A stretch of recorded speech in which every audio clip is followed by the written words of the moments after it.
Hello students, welcome to the video series of e-commerce. Today we are going to discuss or start with our very first unit of e-commerce.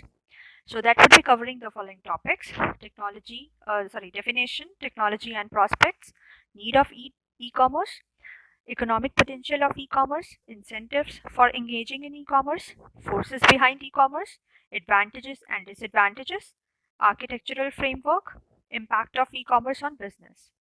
Let us start with a very basic definition of e-commerce. So before we start discussing about e-commerce, let us first understand what commerce is. So commerce is the exchange of goods and services, especially on a large scale. It includes legal, economic, political, social, cultural, and technological systems that operate in a country or an international trade. So basically commerce है क्या? जब हम goods और services को exchange कर रहे हैं in order to earn money और in order to generate the revenue, तो हमारा कॉमर्स हो जाता है बेसिकली। जब हम कॉमर्शलाइजेशन जिसको हम बोलते हैं कि हम अपने गुड्स और सर्विसेज को एक्सचेंज कर रहे हैं अमंग द पीपल किसी न किसी पर्टिकुलर पर्पस के लिए, बेसिकली हम रेवेन्यू या मनी जनरेट करने के लिए ही करते हैं। सो दैट बिकम्स कॉमर्स, जिसमें हमारे बहुत सारे डिफरेंट एस्पेक्ट्स आ जाते हैं: social aspects, legal aspects, economical aspects, technological aspects. तो बेसिकली इस कॉमर्शलाइजेशन को हम विद इन अ कंट्री और आउटसाइड द कंट्री स्टार्ट करते हैं या बेसिकली रन करते हैं through a business or like in the form of different organizations that help us in commercialization. So this is what basic commerce is, कि हम basically जब trade करते हैं, व्यापार जब हम करते हैं, तो that becomes the commerce. Now what is e commerce? जब यही ट्रेडिंग का काम, जब यही शेयरिंग ऑफ गुड्स या exchanging of goods and services का काम हम इलेक्ट्रॉनिकली करते हैं, डिजिटली करते हैं, तो ये हमारा ई कॉमर्स बन जाता है। By definition, let us see, e-commerce consists of buying and selling of products or services over electronic systems such as the internet and other computer networks. So basically जब हम गुड्स को खरीदने और बेचने का काम डिजिटली करेंगे, जैसे कि हम ऑनलाइन शॉपिंग वगैरह में देखते हैं ओवर द इंटरनेट या ओवर द नेटवर्क्स, तो वो हमारा ई कॉमर्स बन जाएगा। Late us see another definition of e commerce. E-commerce refers to all forms of transaction relating to commercial activities, including both organizations and individuals, that are based upon the processing and transmission of digitized data, including text, sound, and visual images. So definitely, as we are going to share our data in digital form, in electronic form, so definitely it will be including the different multimedia content, that is text, audio, video, sound, ये सब चीज़ें उसमें आ जाएंगी। And also commercialization के purpose के लिए हम ये सब कर रहे हैं in order to generate the money और इन ऑर्डर टू ट्रांसफर और शेयर द मनी और गुड्स और services, that becomes e commerce. Moving on to another topic, technology and prospects. अब ई कॉमर्स के लिए व्हाट आर द बेसिस जिस पे चल के हम अपने ई कॉमर्स को एस्टेब्लिश कर सकते हैं। So technology definitely a very important part, जो हमारा एक बेस हो जाता है ई कॉमर्स का। So definitely as it is electronic commerce, it is needed to be served on some basis, and that base more of is internet. Internet is a very big explosion in commercialization. So let us see with a different points. Internet is a major catalyst in diffusion of e-commerce into an increasing number of economic spheres and is rapidly harmonizing the general environment in which electronic transactions of all kinds takes place. So definitely we do know internet हमारा एक काफ़ी बड़ा platform हो जाता है, जिसके through हम different commercial activities को परफॉर्म कराते हैं। इलेक्ट्रॉनिकली ट्रांजैक्शंस को शेयर करना या ट्रांजैक्शंस करना over the internet is very common or is a basic mechanism that we prefer in e-commerce. Next point, e-commerce has created a new environment in business transactions using internet. So definitely हमारे business transactions में चाहे वो information का share करना हो या resources का share करना हो या फिर किसी तरीके के goods और services का share करना हो या money sharing हो, तो business में ये सारी activities जब हम electronically deal करते हैं तो वो e-commerce का ही part आ जाता है. Then we have another point, it deals with providing information to the consumers regarding products of their interest. So definitely जब किसी कंज्यूमर को किसी प्रोडक्ट के रिगार्डिंग कोई इन्फॉर्मेशन चाहिए तो वो भी हमें इजीली इंटरनेट से प्रोवाइड की जा सकती है. Then we have another point, it provides a platform of advertisement of products, allows negotiations, order for raw material, settlement of financial transaction. हमारे पास इंटरनेट के थ्रू बहुत सारे ऑप्शंस आ जाते हैं जब बात आती है गुड्स को सेल करने की और परचेज करने की, कंज्यूमर पर्सपेक्टिव से भी और सेलर के पर्सपेक्टिव से भी. सेलर क्या कर सकता है कि ज़्यादा इन्फॉर्मेशन शेयर कर सकता है डिजिटली अपनी इन्फॉर्मेशन को, एज वेल एज कंज्यूमर भी ज़्यादा से ज़्यादा अपने इन्फॉर्मेशन को व्यू कर सकता है. Moving on to another topic, need of e commerce. अब ई कॉमर्स की ज़रूरत क्यों है? तो देखिए, e commerce is transforming the way products, services and even information are bought sold in are exchange, bought sold and exchange. So basically जब हमारा traditional तरीका है तो फिर ई कॉमर्स को क्यों हम यूज़ कर रहे हैं या प्रेफर कर रहे हैं? तो बेसिकली ई कॉमर्स ने हमारा जो शॉपिंग करने का तरीका था या बिजनेस का एक तरीके से जो मार्केटिंग का तरीका है वो बदल दिया है. अब वी डेफिनेटली डू नो कि most of us prefer online shopping. एक क्रेज हो गया है एक तरीके से, we find it very efficient. साथ ही हमें बहुत सारे प्रोडक्ट्स हमें दिख जाते हैं अपनी चॉइस के, अपने इंटरेस्ट के, हम इजीली उन्हें फिल्टर कर सकते हैं. We can compare the prices also. बहुत सारी चीज़ें ऐसी, बहुत सारे ऑफर्स ऐसे हमें प्रोवाइडेड कराए जाते हैं बाय द कंपनी इटसेल्फ, जिससे हम लोग ज़्यादा इंटरेस्ट भी लेते हैं शॉपिंग करने में या ज़्यादा इंटरेस्ट दिखाते हैं बेसिकली मार्केटिंग के लिए. तो डेफिनेटली ई कॉमर्स हमारा एक बहुत अच्छा प्लेटफॉर्म बन गया है इंफॉर्मेशन या प्रोडक्ट्स को एक्सचेंज करने का. Then e commerce also changes the way organizations interact with consumers and business partners. साथ ही ऐसा नहीं है कि सिर्फ कंज्यूमर्स या कस्टमर्स के पर्सपेक्टिव से ही ई कॉमर्स में बेनिफिट हुआ है, बल्कि जो हमारे डिफरेंट बिजनेस पार्टनर्स होते हैं वो भी ई कॉमर्स का यूज़ करते हुए अपने बेटर मार्केटिंग स्ट्रैटेजीज़ को डेवलप कर सकते हैं या फिर अपने जो भी इंटरेक्शन उनके बीच में है जिससे कि वो अपनी इंफॉर्मेशन को और ज़्यादा इंटरेक्टिव बना सकते हैं या आपस में शेयर कर सकते हैं, ग्लोबली आपस में रीच हो सकते हैं. For example, I want to establish my market at various places, तो it would be definitely possible अगर मैं इलेक्ट्रॉनिकली कर रही हूँ. डेफिनेटली बहुत सारा इससे क्या हो जाएगा, ट्रांसपोर्ट एक्सपेंसेस मेरे सेव हो जाएंगे. प्लस मैं रैंडमली किसी से भी बात कर सकती हूँ, रैंडमली भी किसी से भी डिस्कस कर सकती हूँ, कॉन्फ्रेंसेज उसमें हो जाएंगी जिसके थ्रू हम अपनी बातों को शेयर कर सकते हैं ईजिली. मुझे किसी मीटिंग के लिए कहीं दूसरे सिटी में ट्रैवल नहीं करना पड़ेगा, वीडियो कॉन्फ्रेंसिंग से ही हम काफ़ी सारी मीटिंग्स अपनी डिस्कस कर सकते हैं. सो बेसिकली हमारे काफ़ी सारे एडवांटेजेस हो जाते हैं ई कॉमर्स के.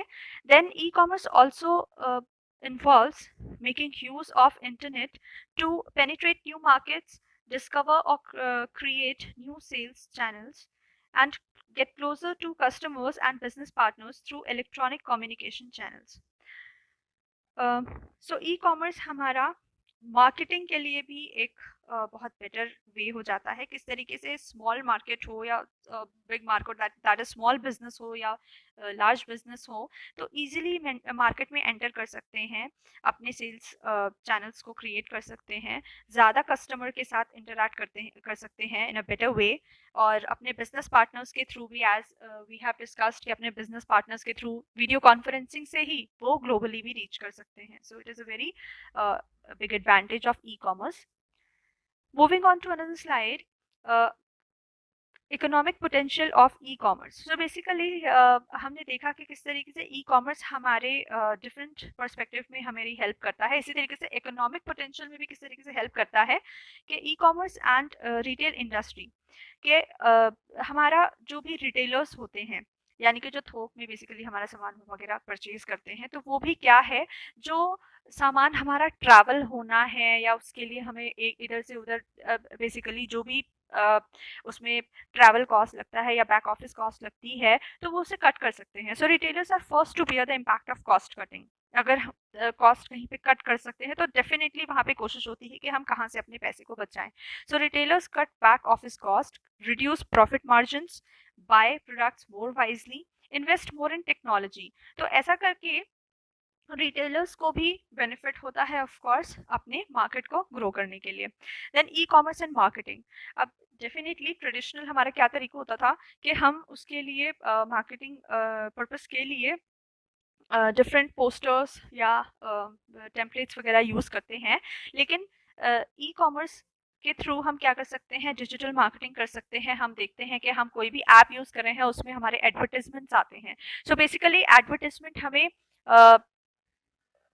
उसमें क्या है कि डिजिटली हम क्रिएट कर सकते हैं और डिजिटली ही हम शेयर कर सकते हैं। तो बेसिकली इकोनॉमिक पोटेंशियल में हमारा आ जाता है कि किस तरीके से रिटेल इंडस्ट्री में हमारी हेल्प हो रही है और किस तरीके से मार्केटिंग में हमारी हेल्प हो रही है इकोनॉमिक पर्सपेक्टिव से। Then we have incentives for engaging in e commerce. So basically क्या चीज़ है जो हमें ई कॉमर्स में जाने के लिए फोर्स करती है, या फिर क्यों हम ई कॉमर्स को प्रेफर करेंगे। So there are certain points listed over here. Selection of products and compare value. There are multiple products that are available in a shopping site. हम कंपेयर कर सकते हैं, उनके प्राइस को भी देख सकते हैं कि ज़्यादा कम है, तो अपनी प्रेफरेंस के हिसाब से हम सेलेक्ट कर सकते हैं प्रोडक्ट को। Easy navigation, shopping and purchasing. Definitely we can easily navigate through the different shopping suggestions or different shopping preferences, that is filter करके हम अपनी जो भी हम सर्च करना चाहते हैं। For example I want to buy the goggles, तो मैं पर्टिकुलर एक्सेसरीज में सारे मेरे पास आइटम्स आ रहे हैं, लेकिन अगर मैं गॉगल्स को फिल्टर करती हूँ तो मेरे पास गॉगल्स आ जाएंगे। तो इसी तरीके से शॉपिंग में, परचेजिंग में हेल्प हो जाता है। Then attractive web store front, multimedia product catalogue pages. तो डेफिनेटली कि जो भी हमारा प्रोडक्ट होगा उसकी डिफरेंट इमेजेस, डिफरेंट एंगल से हम देखते हैं कि हमें शो की जाती है, तो हम बिल्कुल एक्चुअल वाला फील कर सकते हैं कि किस तरीके से हमारा प्रोडक्ट है। Then target web page advertising and promotion, discounts and special offers. साथ ही हम देखते हैं कि समर सेल या स्पेशल डिस्काउंट्स हमें ऑनलाइन अवेलेबल होते हैं, तो डेफिनेटली वो कस्टमर को अट्रैक्ट करते हैं, तो बिजनेस के लिए एक बड़ा एडवांटेज है। Virtual communities of customers and suppliers and chat rooms. तो डिफरेंट मीटिंग्स हम ऑनलाइन कॉन्फ्रेंसेस के थ्रू क्रिएट कर सकते हैं। So these are the incentives for engaging in commerce. Moving on to another slide, forces behind e-commerce. क्या चीज हमें e-commerce की तरफ जाने के लिए बेसिकली पुश करती है। तो इकोनॉमिक फोर्सेस जो है हमने डिस्कस कर लिया है कि हमारे बहुत सारे एडवांटेजेस हैं ई कॉमर्स के, जो हमें इकोनॉमिकली हेल्प करते हैं रिटेलर्स को, और मार्केटिंग पर्पस से हम बहुत सारा कॉस्ट कट कर सकते हैं, ट्रांसपोर्टेशन कॉस्ट कट कर सकते हैं, तो एक हमारा वहाँ पे पैसे बच जाते हैं और हमें एडवांटेज होता है बेसिकली बिजनेस में। Then we have marketing and customer interaction forces. So basically, definitely we can interact with our customers through various sources, and we have technology and digital convergence. So definitely over the internet, क्योंकि सारा काम हो रहा है over the websites, ये सारा काम चलता है, तो digitally हमें benefit होता है कि हम टेक्नोलॉजी को easily use कर सकते हैं। Then there are certain advantages and disadvantages that are listed over here of e-commerce. So advantages में आ गया कि cost effective है, definitely it is cost effective, time effective भी है क्योंकि हम online use कर रहे हैं, तो definitely it is time effective, more information is provided in it, better interaction, global reach is there, low cost of advertising medium, low barriers to entry. And disadvantages में we have privacy and security, क्योंकि disadvantage क्या क्या हो जाता है, क्योंकि online internet के through सारा काम हो रहा है, तो internet is a big risk also, तो प्राइवेसी इश्यूज हो सकते हैं, डिलीवरी इश्यूज भी नो, कई बार डिले आता है या सेम प्रोडक्ट नहीं आ पाता या ब्रोक हो जाता है। देन इंस्पेक्टिंग गुड्स, कि किस तरीके से हम देख रहे हैं कि हमारा जो प्रोडक्ट है वो कैसा है, जैसे बेसिकली कोई क्लॉथ है तो हम उसको फील नहीं कर सकते कि हमारा स्टफ कैसा है। सोशल इंटरेक्शन इसमें इतना पॉसिबल नहीं है। जो सामने वाले शॉपकीपर भैया होते हैं तो उनसे हम ज़्यादा अच्छे से इंटरेक्ट कर पाते हैं, लेकिन सोशली यहाँ पे हमारे पास कोई इंटरेक्ट करने के लिए नहीं है। ऑल्सो हम शॉपिंग करने जाते हैं तो अपनी फैमिली के साथ जा सकते हैं, यहाँ पर हम ऑनलाइन क्या कर सकते हैं कि खुद से हम इतना इंजॉय नहीं कर पा रहे हैं। Then return of goods, return के लिए टेक्निकल इश्यूज आ रहे हैं, लीगल इश्यूज आ रहे हैं। So these are the certain advantages and disadvantages.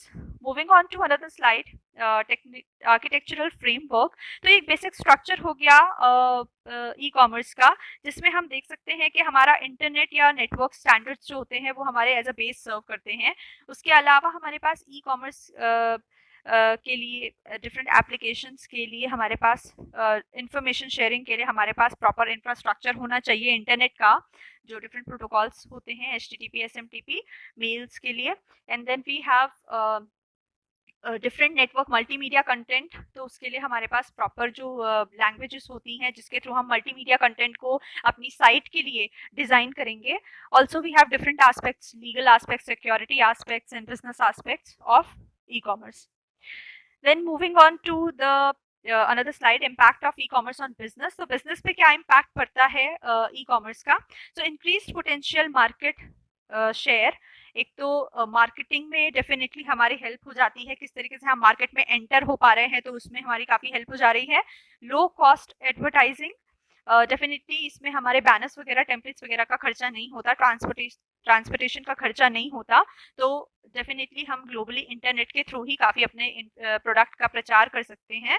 Low barriers to entries, कोई भी स्मॉल बिजनेस हो या लार्ज बिजनेस हो सब स्टार्ट कर सकते हैं। आजकल हम देखते हैं कि घर पे ही अगर आपने कुछ स्टार्टअप किया है तो ई बिजनेस के थ्रू आप उसे बेटर रन कर सकते हो। स्ट्रेटेजिक बेनिफिट्स भी हैं इसके कि हम डिफरेंट स्ट्रैटेजीज क्रिएट कर सकते हैं, किस तरीके से हम डिस्काउंट दें तो कस्टमर हमारे ज़्यादा अट्रैक्ट होंगे, या हम जो कहते हैं कि हमारे इतने लिंक्स आप शेयर करो तो आपको कुछ डिस्काउंट मिलेगा, तो ये सारी चीज़ें। सो that is all for the first unit. Later we'll discuss in detail in the live session. Thank you.